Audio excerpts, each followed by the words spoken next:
Hey guys, and welcome to Crazy Burger. So in this video I'm going to be looking at GameCube games on the Retroid Pocket 3 Plus. Without further ado, let's get started.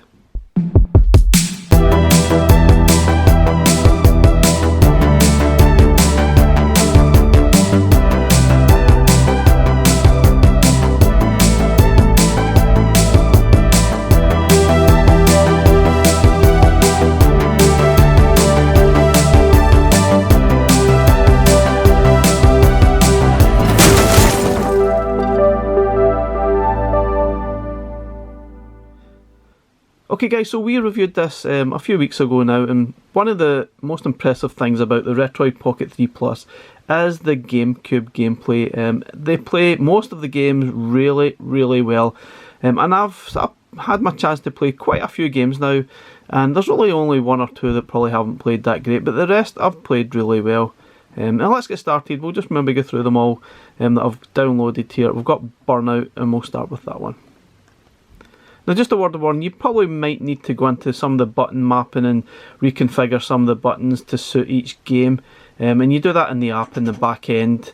Again, some games might be fine from the off, but other times you may have to change the button mapping because, you know, the GameCube controller was a little bit strange. But for the most part, you probably won't need to do a thing and just get stuck into the actual game and just enjoy the experience. Such a great little handheld, it's really light, and yeah, you can see here, the GameCube gameplay is fantastic.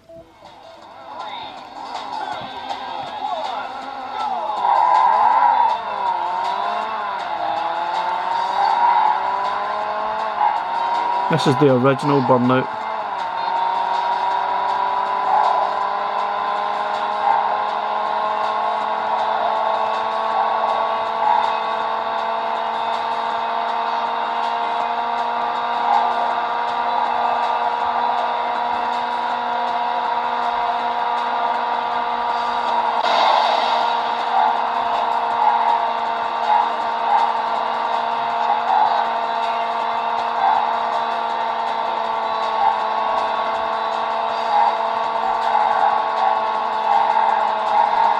Of course, Burnout was all about the crashes, but you don't really want to be crashing, but yeah, you still like to crash just to see the spectacular mess that gets left.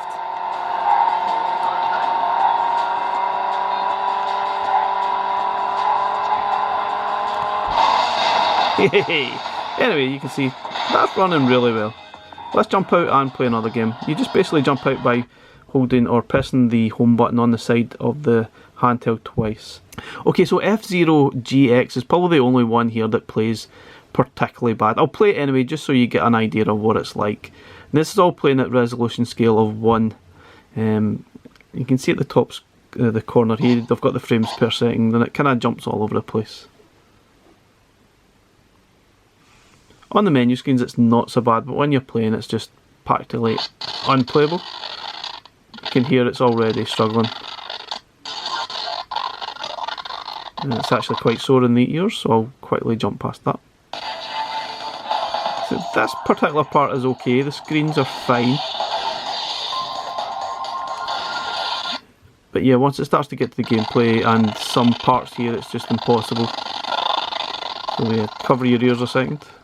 I may actually have to turn the sound down on this particular game because it's actually quite jarring on the ears.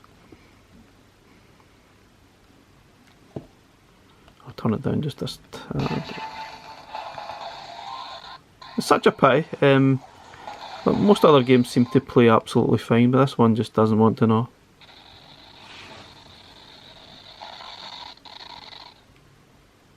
Takes forever just to even get started.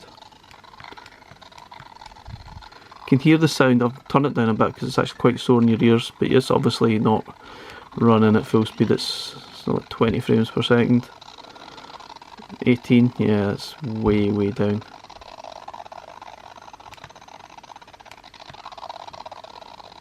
Such a shame. Cool little game too. But yeah, this one is pretty much a no-go, I'm afraid. Thought I'd show it anyway, just so I'm not really just showing all games that are running well. There is a few that may not run that great at all, which is a shame. You could probably turn the sound off and go, just get on with it. and just pretend it's running. It's almost running about 25 frames per second. So it's not great. Okay, let's try Zelda The Windbreaker.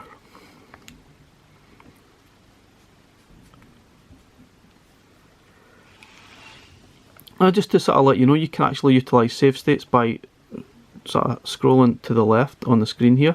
You've got access to save states as well, so that's quite handy if you want to save your game, your progress, and jump straight back into a game that you've already saved, which is kind of cool. You can see here we've got a save state that's not too far into the game. I'll turn the sound back up again, you can listen to that and how nice it sounds.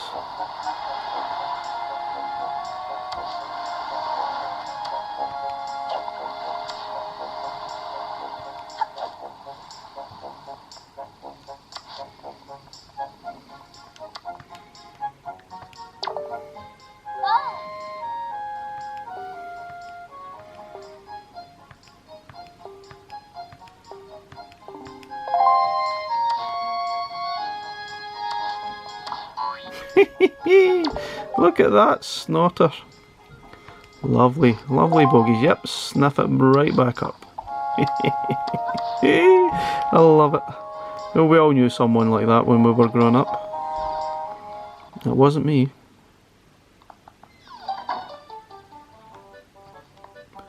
I'm not sure how we utilise the cameras. Let's see. Mate, this is something we probably need to configure, I guess, is the actual camera. It's not actually mapped. So that's something. Oh, there, press the R1 button, it'll send me to the front. That's fine, I guess. You can see it sounds fine, absolutely fine. Seems to be playing pretty well. Get kick-started into this game, yeah. Anyway guys, you can see that runs really well. Let's jump into the next game. So let's try Luigi's Mansion. And again, probably to try and match up these frame rates, you probably might be better off getting the PAL versions rather than the NTSC versions, so that it's maybe a little bit more achievable. Obviously the PAL version ran at 50 and the NTSC was 60, so you might have more luck, especially with F-Zero GX, I guess.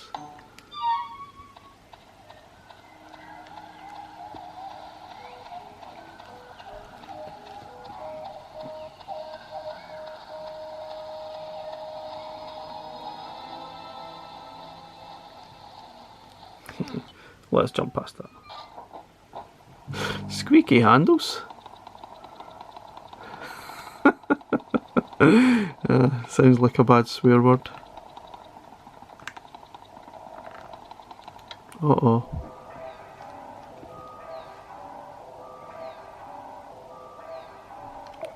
Turn the sound up just a little bit. Uh-oh.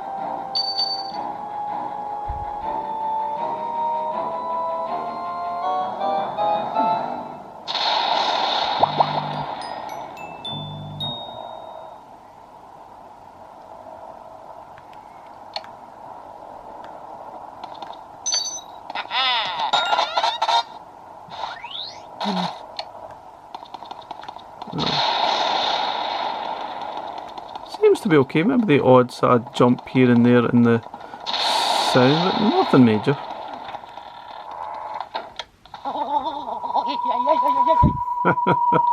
Now before it gets too scary, we'll maybe jump out of this, eh?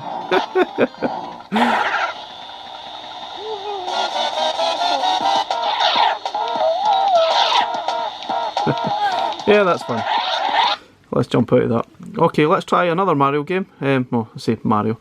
Another sort of style game, Mario Kart Double Dash. Definitely an old favourite.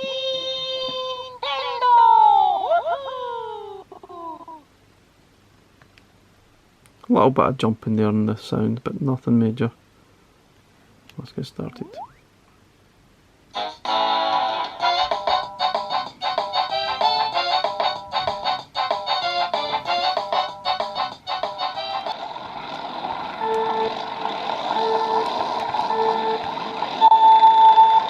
Hey, quick start.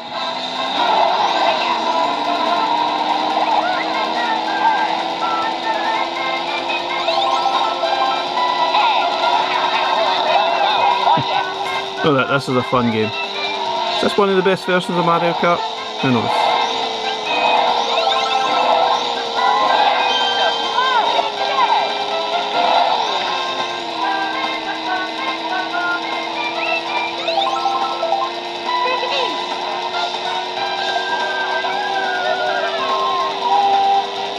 Oops, missed.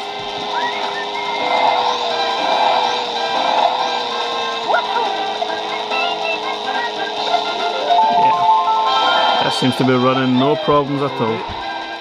Let's have a try at Metroid Prime. Now this one might struggle, I guess. I think it might have some issues with controls, so you might want to sort of utilise the Metroid Prime hack thing that'll fix the controls up for you. Now, unfortunately you can't actually skip any of this, but it seems to be playing quite well.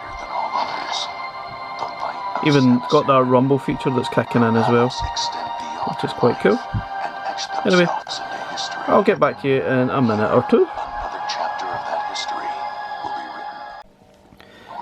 Okay, 5 years later. Only joking, obviously, it does take a while to get going.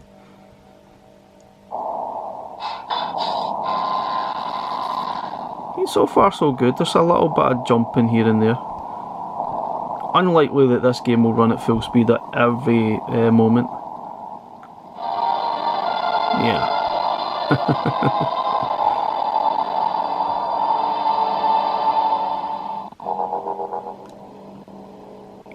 So it seems okay now we've got started. Let's see. So button mapping is definitely a little bit strange. So we'll press Y for that. So yeah, a little bit strange.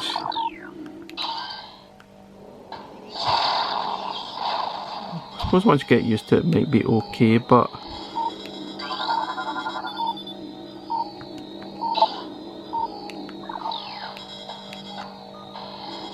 switch the visor, yeah.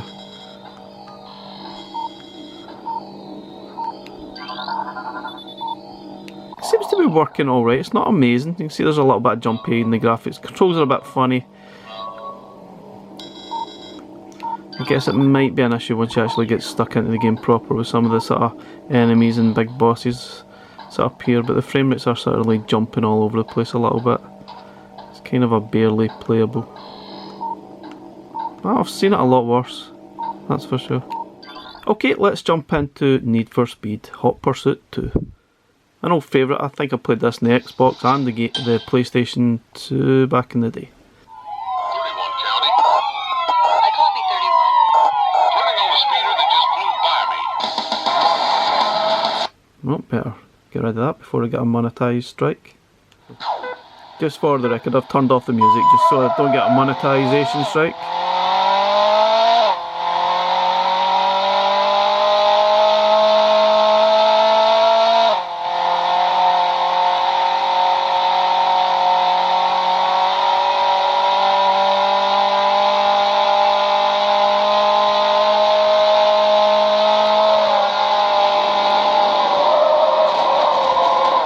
Handling's quite heavy. Not quite hitting the full frames per second, but it's not bad, it's certainly playable. A solid sort of 45. That might have been what it was like back in the day, I do not know, I can't remember. 27 County. Maybe not. In pursuit. Vehicle is a light blue Lotus Elise. Copy 27.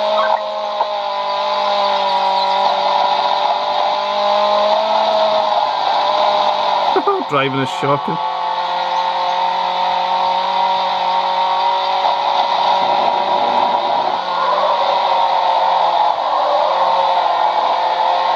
Police are running, catch up. I suppose it is called Hot Pursuit. 27 County. This is way too dangerous. I'm discontinuing pursuit. Check in. Anyway, seems to be playing fine. I think we'll jump out of this and move on to the next game. Okay, let's have a bash at PacMan. Definitely an old favourite.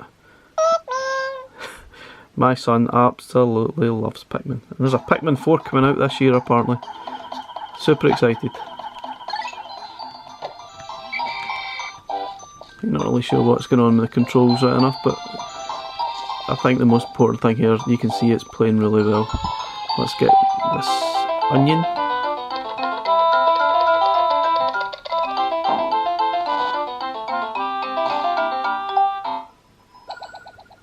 Oh.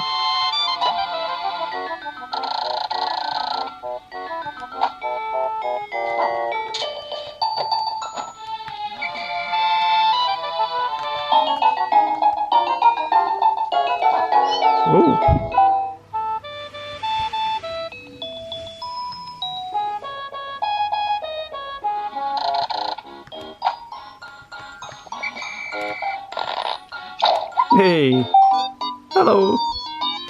Anyway guys, see that runs really well. I don't have any massive issues with that. The frames per second are sort of jumping a little bit, but the game's playing absolutely fine at this point.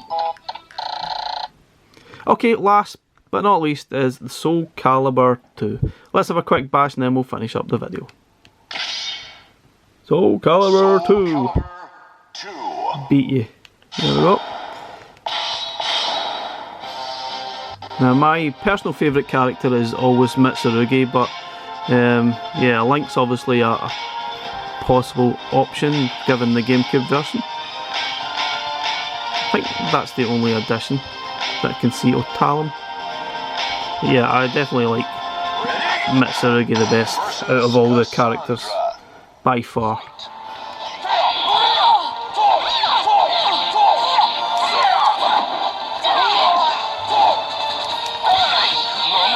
Eat that.